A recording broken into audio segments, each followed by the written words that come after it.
Andrew loved his job. He was a history teacher at Lincoln High, a melting pot of cultures and beliefs.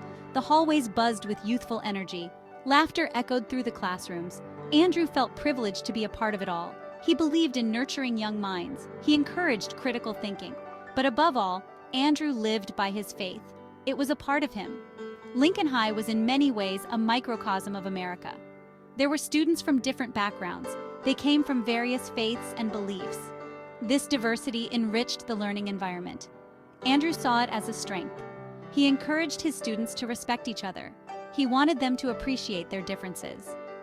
Andrew's classroom was a place of open dialogue. He fostered an environment of respect. He wanted his students to feel comfortable sharing their thoughts, but Andrew also felt a responsibility. He wanted to share his own values.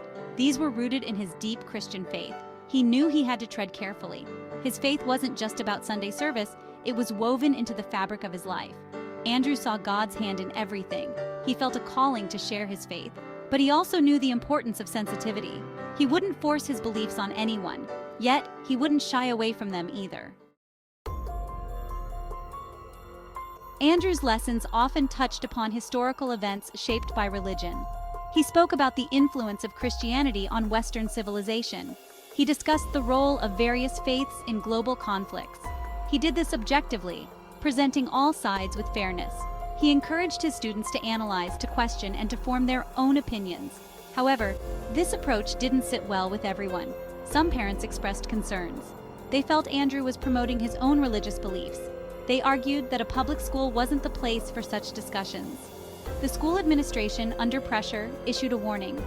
Andrew was told to avoid topics that could be perceived as religious.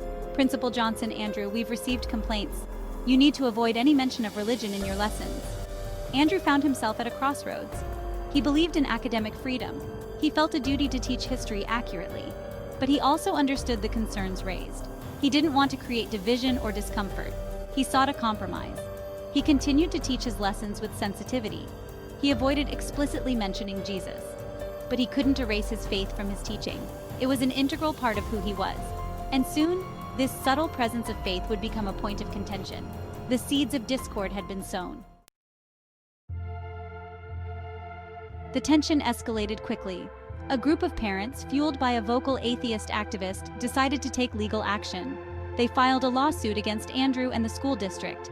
They alleged that Andrew's teaching violated the separation of church and state. They claimed he was imposing his religious beliefs on students. The lawsuit sent shockwaves through Lincoln High and the community. Andrew found himself at the center of a media storm.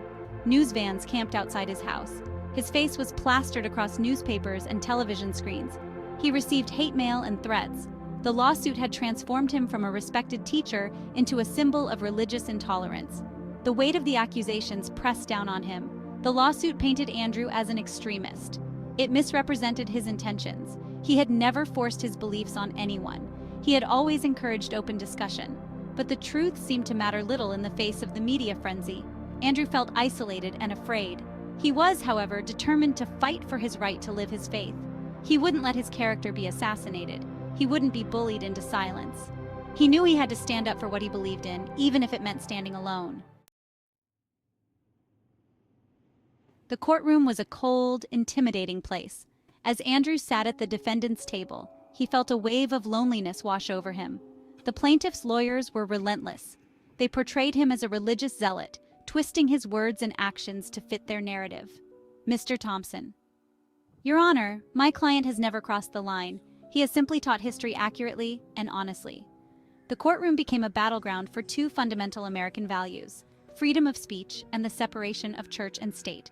The plaintiff's side argued that allowing Andrew to express his faith in the classroom threatened the secular nature of public education. They claimed it violated the First Amendment. Judge Williams' counsel: Please proceed with your argument.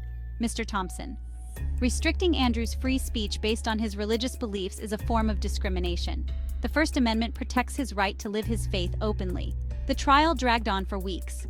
Each day brought new witnesses, new accusations, and new challenges to Andrew's faith. He faced hostility from some, indifference from others. The weight of the trial began to take its toll. Doubt crept into his mind. He questioned his decision to fight. He wondered if it would have been easier to remain silent, to conform. But then he would look out into the gallery and see the faces of his supporters, students, colleagues, and members of his church. Their presence reminded him of what was at stake, not just his job, but the right of all Americans to live their faith openly and honestly.